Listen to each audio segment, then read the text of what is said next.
Effectiveness in high-stakes situations often boils down to expert teaming and communication. Yet many teams miss the mark and perform suboptimally. Hello, I'm Matt Abrahams, and I teach strategic communication at Stanford Graduate School of Business. Welcome to Think Fast, Talk Smart, the podcast. Today I am thrilled to speak with Sarah Singer, who is a professor of medicine at Stanford School of Medicine and a professor by courtesy at the GSB. Sarah teaches the popular course Leading and Managing Healthcare Organizations, Innovation and Collaboration in High-Stakes Settings. Her research focuses on measuring and improving organizational culture, learning, teamwork, patient safety, integrated patient care, and culture of health. Welcome, Sarah. Thanks for being here. Thanks for having me. I'm excited to speak with you. Great. Let's get started. Your research addresses the impact of organizational culture in learning on teamwork. Can you share some insights into what makes for high-functioning teams? When I try to boil the lessons down, I say that high-performing teams require cultures with three key characteristics. So they need to be team-oriented, learning-oriented, and systems-oriented.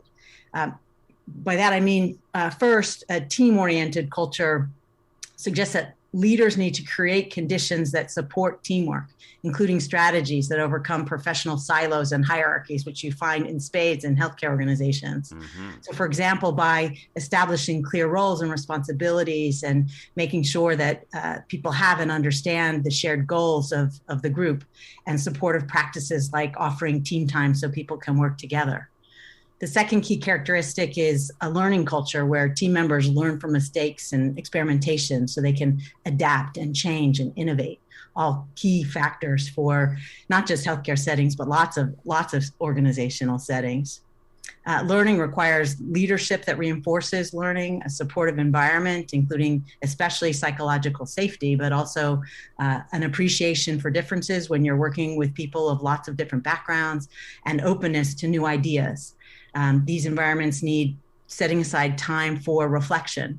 And a learning environment also requires learning practices and processes that promote training, knowledge acquisition, performance monitoring in order to facilitate learning in the team. And that third key characteristic was a systems-oriented culture. And by systems orientation, I mean an orientation that keeps people focused on whole systems and addresses problems across conditions and across units and over time, so that we overcome fragmentation and we integrate across boundaries in order, I think of the systems around the patient, so we're caring for the whole patients. So there's a lot underlying these insights, but these are some of the essentials for high-performing teams. Wow. So it really sounds like it's about taking time to define clear responsibilities, set up support and time for reflection, and really look beyond your specific focus or silo. I often think it's about people, process, and infrastructure, and it sounds like all three of those play out to helping high-functioning teams be successful.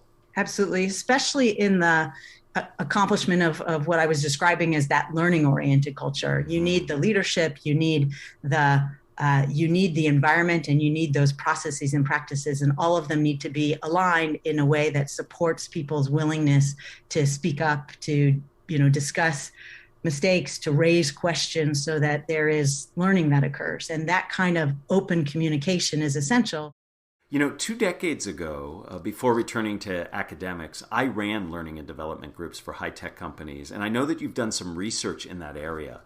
For example, you looked at how people learn new tools and techniques when the situation changes and existing expertise is no longer as useful. Can you share what you found and what lessons we can take away when it comes to learning new skills for ourselves? Sure. So this is recent research that I did with Kate Kellogg from MIT, where we studied managers' approaches to dealing with this challenge of teaching new tools and techniques. And in this case, we worked with a large healthcare system that wanted to introduce a series of new processes. So for example, standard patient rooming was one of the processes. And historically, the process of bringing a patient into an exam room was just all over the map. Mm-hmm. And the organization wanted everyone to do it the same way and to document it in the electronic medical record the same way, so that they could bill more accurately for it. Another kind of standard process that they were trying to implement were standard processes, standard timeframes, and documentation requirements for following up with a patient who visited the emergency department or had been discharged from a hospital. So all key things that organizations needed to do more consistently in the era of electronic records. So the managers in this case recognized that the newer and often younger workers were more agile learners and less committed to the status quo. But the problem was that they were also junior to the workers who had long tenure there. And the more senior workers considered those more junior workers as illegitimate in the trainer role. So in those units where managers assigned the new workers to be the trainers, there was a strong backlash, and the new processes weren't taken up by the workers generally.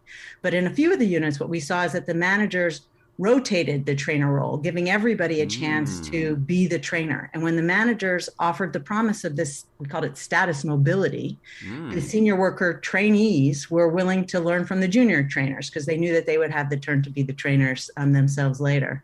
So this trainee status mobility, we describe as a mechanism that managers can use when they need to teach more tenured workers new skills. Wow. And so that goes back to that point of psychological safety that you also mentioned earlier. And that's a topic that's come up before on this podcast. So by helping people feel more comfortable, you're actually allowing them to learn and grow. Great. Absolutely. And I'm not surprised that psychological safety has come up before on this podcast, because it is so critical for the kind of learning that needs to happen on any team that wants to adapt or change or innovate. So making people feel comfortable to be a learner at any state. Leaders need to learn all the time too. And so making people comfortable and confident that they can reach out with questions or raise concerns and to just be a learner is something that every team needs in order to be successful. So true, so true. And I'm hoping that this actual podcast serves some of that need to help people learn more. Let me ask another question about another one of your projects. In that project, you noted that high-functioning healthcare teams simultaneously focus on functional and cultural change. Can you define these two types of change and share why addressing both is so helpful to teams? Yes, certainly. So in this project, I studied primary care practices working to transform the way they delivered care, moving from doctors as the focus of the work to team-based care, where doctors work with a medical assistant, a nurse, maybe a social worker, and others to address the holistic needs of the patients. So our question was, what made some practices more successful than others at making this transition to team-based care? And what we found was that the teams use different approaches. So one form of approach was a functional approach and the other was a cultural approach.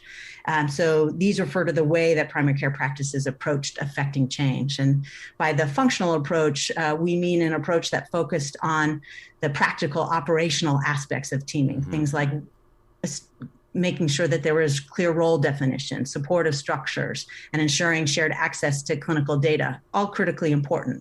But that the cultural approach, in contrast, was an approach that addressed the more normative and relational aspects of teaming, including things like making sure that the hierarchy was flattened sufficiently so that everybody felt like they could provide some leadership and that there was openness to experimentation on the team. What we found was that the groups that pursued one or the other didn't do as well as the groups that pursued both, that these were mutually reinforcing. So, for example, to successfully establish new roles, which was a functional goal, that required sharing authority and flattening traditional hierarchies, which were both critical aspects of culture.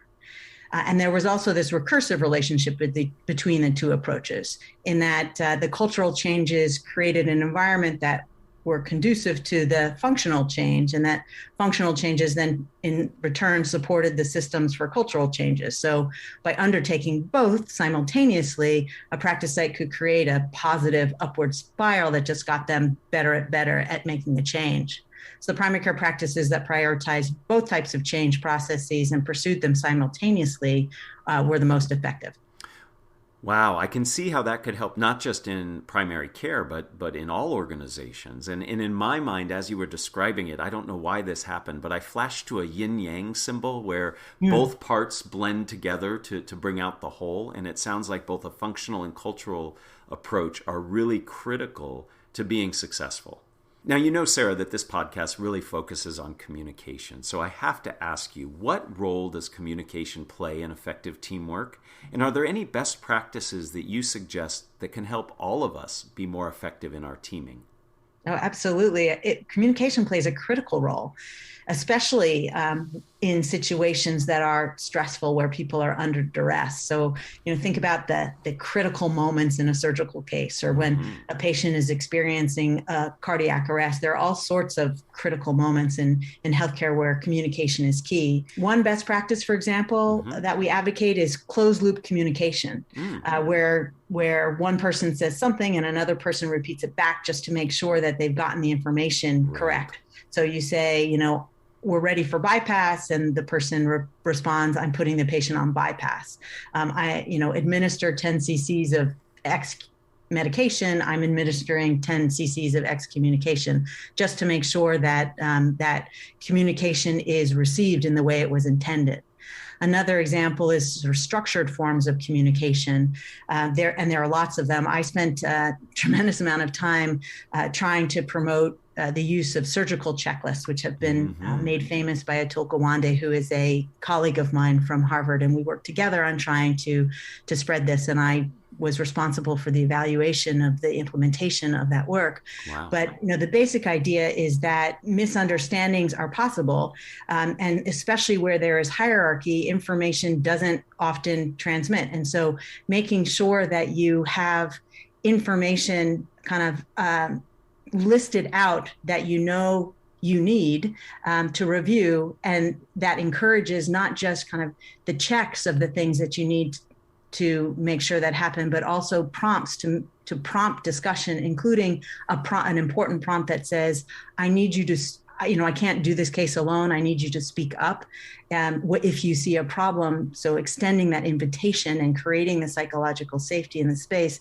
those forms of structured communication so that it happens reliably every time can be critically helpful.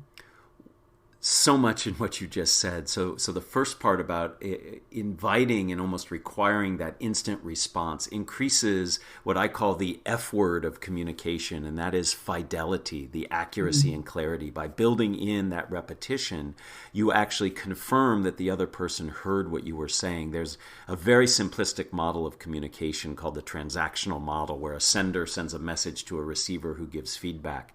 And insisting on that external verbal response, you really do highlight fidelity and reduce the noise that can get in the way. And the point of checklists, and having as part of those checklists the structure, the outline, having part of it that it demands that others involve and collaborate, I think is so important. We see in best practices around how people actually meet. So teaming often occurs in meetings, and having those explicit rules that everybody sees and you go through those steps can be very helpful to being effective, efficient, and making sure that you achieve the goal. So really, really helpful ideas for communication there. So I'm wondering if you have any last thoughts or best practices that you'd like to share with us on how we can be better in the teams we participate in.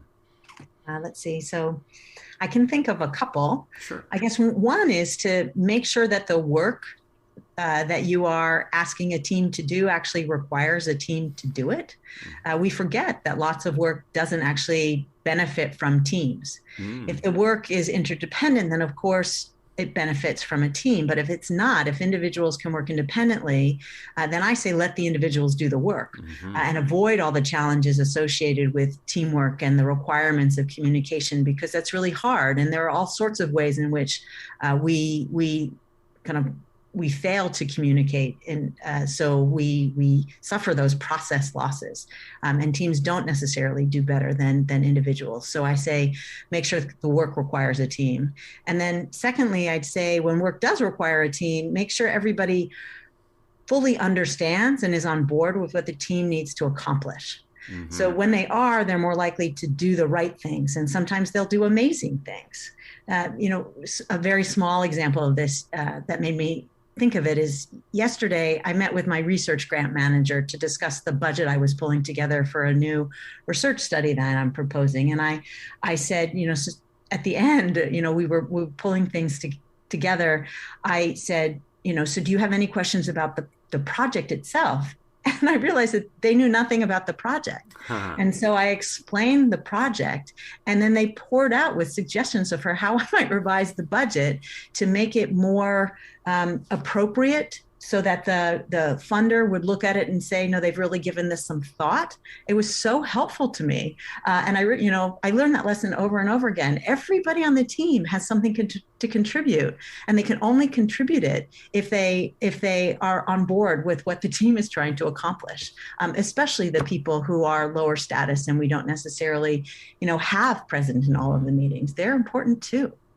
Absolutely. That's a AA answer. You first need to make sure that teaming is appropriate, and then you need to make sure that everybody's aligned. So the appropriateness of meeting and working in teams is the first question, and then you have to make sure that everybody's aligned. So thank you for that. Love that.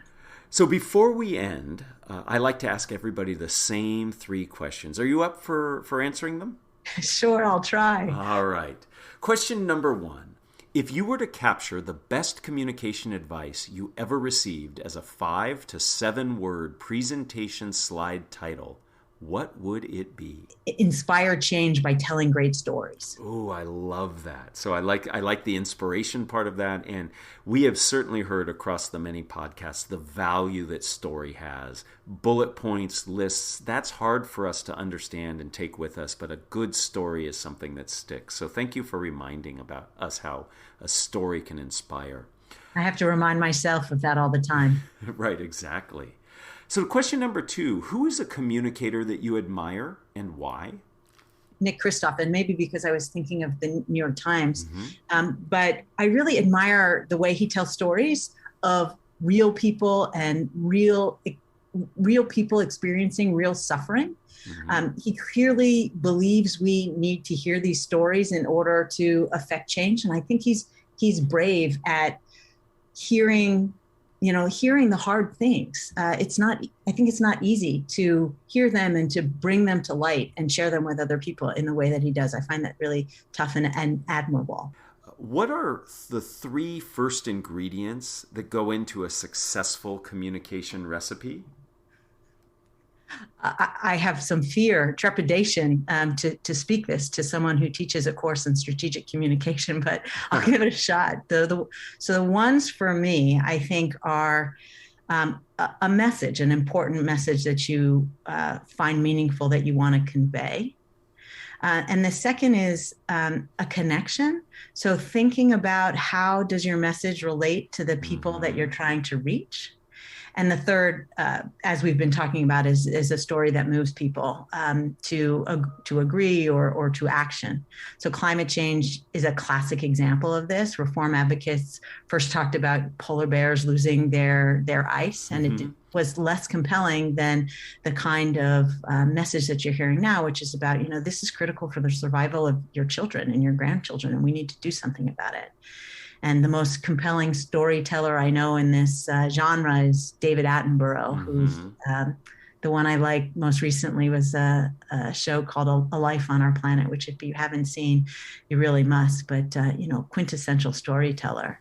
And in my field, the really compelling stories tend to be about opportunities for teams to save lives or the lives lost. More often we hear about lives lost because teams have failed.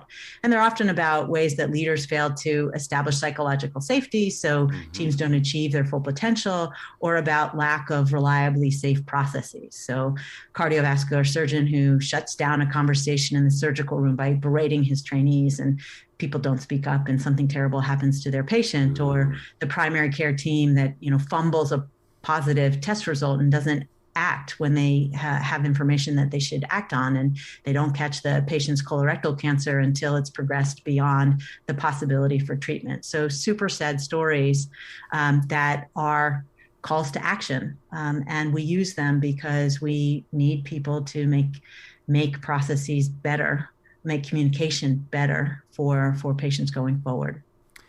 Well, you had nothing to worry about in terms of your strategic communication abilities. Those three ingredients are absolutely critical and can definitely be helpful, not just in a healthcare setting, but beyond.